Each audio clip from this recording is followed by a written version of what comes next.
Bonjour à tous, c'est le Footig, j'espère que vous allez bien, moi ça va extrêmement bien. Les 4 quarts de finale qui se jouaient sont maintenant finis hier soir. Ça fait plaisir. La France continue son parcours 100% étant demi-finale. Donc on va résumer l'ensemble des matchs. Voilà, on va faire un petit résumé de l'ensemble des matchs. Et en commençant par le premier match qui s'est joué jeudi soir à 22h. France-Maroc. Net sans bavure, hein. 13 tirs à 0 pour l'équipe de France, même si ça ne veut pas dire grand-chose. L'équipe de France était largement au-dessus de son adversaire marocain, qui n'a pas démérité, hein, qui a joué le football qu'il savait faire. Malheureusement, voilà, on voit encore que les pays africains sont un cran en dessous des pays européens et Amérique du Sud. Voilà, ils n'ont pas démérité, ils ont fait 4 finales de Coupe du Monde, c'est totalement mérité pour eux.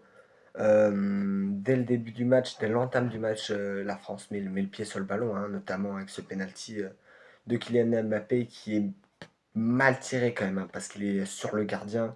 Le Bounou d'ailleurs qui est un grand spécialiste des penalties, donc honnêtement j'y croyais même pas qu'il le mettait, hein. Bounou pour moi c'est arrêt à 90%, hein. Voilà, donc Mbappé qui loupe ce péno d'entrée, mais rien de grave pour l'équipe de France parce que on garde le côté positif et on continue. Et voilà, après dès le retour des vestiaires, Mbappé qui marque un magnifique but. Pff, là, là, il ouvre sur le côté gauche magnifique pour permettre à l'équipe de France d'ouvrir le score. Et Ousmane Dembélé qui vient doubler la mise 4 ou 5 minutes après. Ça fait 2-0, le score ne bougera pas. On aurait pu en mettre un troisième franchement. Mais voilà l'équipe de France qui va en demi-finale. Voilà, qui a vraiment joué un bon football, mais on n'a pas encore vu d'adversaire à la taille de l'équipe de France, hein, parce que je sens que cette équipe de France peut aller encore plus loin et peut être encore plus forte. Mais voilà, aujourd'hui c'est quand même un bon match pour se préparer à cette demi-finale. Espagne-Belgique, donc les Espagnols qui sortent d'un huitième de finale contre le Portugal, qu'ils ont gagné 1-0, malheureusement avec l'élimination de Cristiano Ronaldo, hein, voilà. Et en face, les Belges qui sortent d'un huitième de finale contre les USA, 4-1, une victoire, large victoire. Donc les Belges qui étaient plutôt lancés dans ce début de match. Et direct, par contre, c'est l'Espagne qui ouvre la marge avec un super but de Fabien Ruiz qui trouve parfaitement l'angle et Thibaut Courtois qui ne peut rien faire sur cette frappe, hein. L'Espagne qui mène dès le début du match, totalement mérité, hein, on va pas se mentir. Les Espagnols qui mettent le pied sur le ballon, on sent que les Belges sont un peu stressés par leur jeu, un peu tendu, comme si c'était pas vraiment à leur place, mais pourtant ils le sont. Mais De Kelter va aller égaliser pour la Belgique, qui joue lui en numéro 9. Euh, il ira égaliser pour la Belgique, un partout. Et là, le match se resserre. Malgré une deuxième mi-temps plutôt espagnole, quand même, sur le terrain. Les Belges qui ne déméritent pas, hein, qui continuent à jouer leur bon football, même si un peu plus défensif. On joue un peu plus les contres. La Belgique qui ne démérite pas. Et par contre, là, il y a un événement. À la 60e minute, ouais, si je dis pas de bêtises, Thibaut Courtois qui se blesse malheureusement et qui est obligé de céder sa place à Séné Lamine, le gardien de Manchester United, que j'adore, et qui malheureusement fait un bon début de match pour son entrée. Et malheureusement, à la 88e minute, Séné Lamine qui reçoit un ballon qui est une aubaine, un ballon normal, et au lieu de le capter à la main, ça va rebondir sur son genou malheureusement et ça va revenir dans les pieds de Merino, ce renard des surfaces. Et malheureusement, Merino qui n'a plus qu'à la mettre au fond. 2-1 pour l'Espagne. L'Espagne est qualifiée en demi-finale. Alors, honnêtement, les Belges n'auraient pas démérité d'aller en prolongation parce que le match, quand même, sur le papier, c'était quasiment pareil, hein, même si l'Espagnol est un peu au-dessus. Franchement, ils auraient mérité d'aller en prolongation. C'est dommage, mais l'Espagne ouais, qui mérite, hein, aussi. Et d'ailleurs, l'Espagne qui retrouvera l'équipe de France en demi-finale. Le match suivant, Norvège-Angleterre. Les Norvégiens qui sont la surprise de cette Coupe du Monde, parce que quand même une carte finale pour une équipe qui n'a pas joué une Coupe du Monde depuis 24 ans, c'est exceptionnel.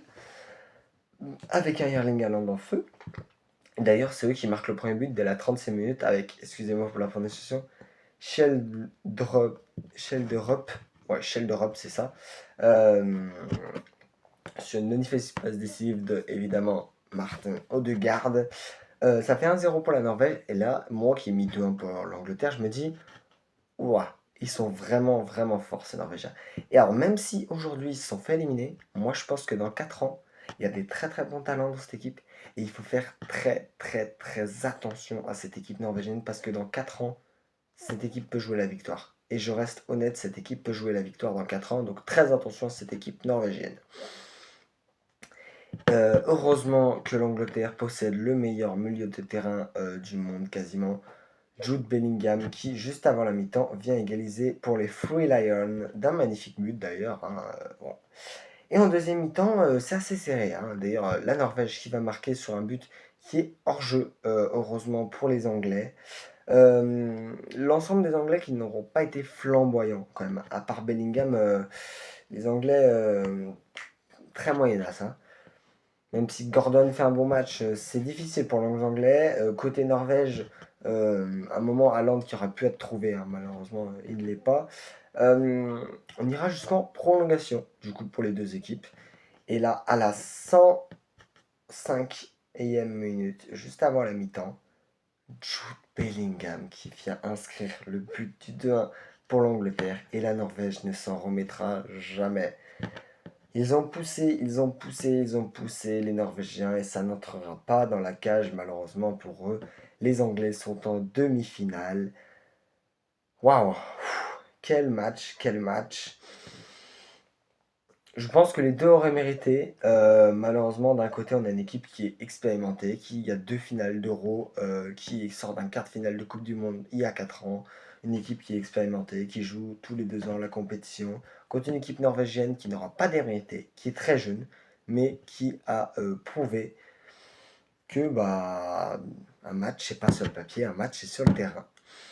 Et le dernier match, certainement le moins passionnant malheureusement, Argentine-Suisse, les Argentins qui dès le début du match mettent la pression sur les Suisses. 1-0, but de McAllister dès la 10e minute.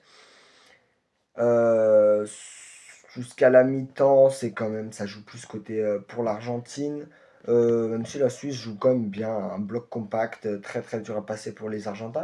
Et d'ailleurs, ça paye, parce qu'à la 67e minute, Ndoye vient marquer le but de l'égalisation, un partout pour la Suisse et l'Argentine. Franchement, les Argentins qui se font beaucoup surprendre, beaucoup surprendre. À la 72e, encore une petite frayeur d'arbitrage. Carton rouge pour Mbolo, deuxième carton jaune pour une faute. Alors, une faute qui est inexistante. Voilà, voilà. Comme l'a dit en conférence de presse Granit Xhaka, il y a beaucoup de fautes avant, beaucoup de simulations avant qui sont non sifflées. Et là, enlever un carton jaune à l'Argentine pour en mettre un à la Suisse, je crois que la VAR n'avait jamais fait ça de l'histoire. Bon, après, avec l'Argentine, on commence à s'habituer un peu à ces décisions bizarres. La Suisse va finir le match à 10. Et en prolongation, même s'ils tiennent jusqu'à la fin du match, ça va être dur. Un super but d'Alvarez à la 112e, un but, une bombasso, colasso, hors de la surface, magnifique. Et Lautaro Martinez qui vient clôturer le score à la 121e minute. 3-1 pour l'Argentine qui rejoint l'Angleterre en demi-finale. On va pas dire qu'ils ont été aidés par l'arbitrage, mais est-ce qu'à 11 contre 11, les Suisses n'auraient pas été meilleurs? Certainement.